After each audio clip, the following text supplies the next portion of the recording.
G'day guys, I'm Ragnar. Today I started playing Genshin Impact and wanted to give you guys my first impression of the game. I've only put in about an hour of game time so far, but I'm actually really enjoying it.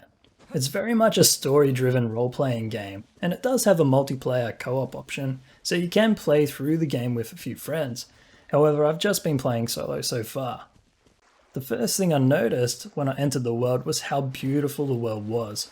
It's very scenic and immersive. The graphics are cartoon-like, but also very pleasing to the eyes. The colours are vibrant, the shadows look great, and you can almost feel the wind when it blows through the grass and trees.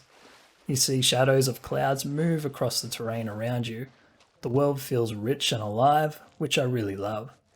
The world is also quite large, and I'm very excited to explore. If you like gathering, pretty much everywhere you look there is something to gather. Flowers, nuts, apples, ore, chests, you name it. There is also a survival element to the game.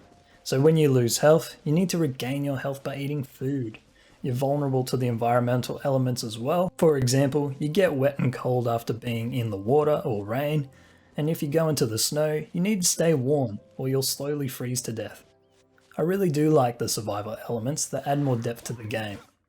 As far as the combat goes, it feels fast paced, yet smooth and interactive. You have multiple party members that you can switch between. For example, the character you start with is a melee damage dealer that hits their targets with a sword.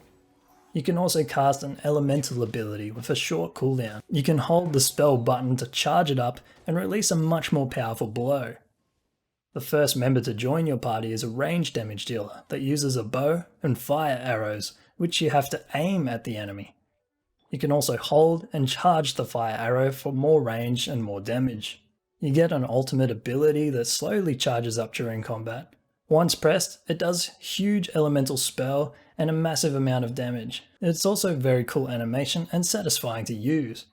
I haven't played too much into the story yet, however I can already tell there is a great deal of depth to the lore and the world.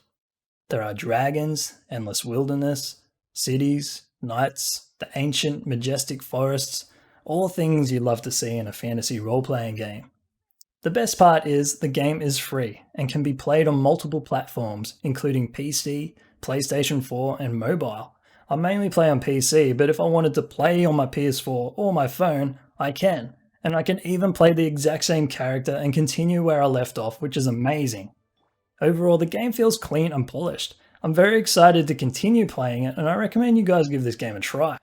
I'll also be making guides for this game, so click subscribe if you're interested in playing and viewing my guides.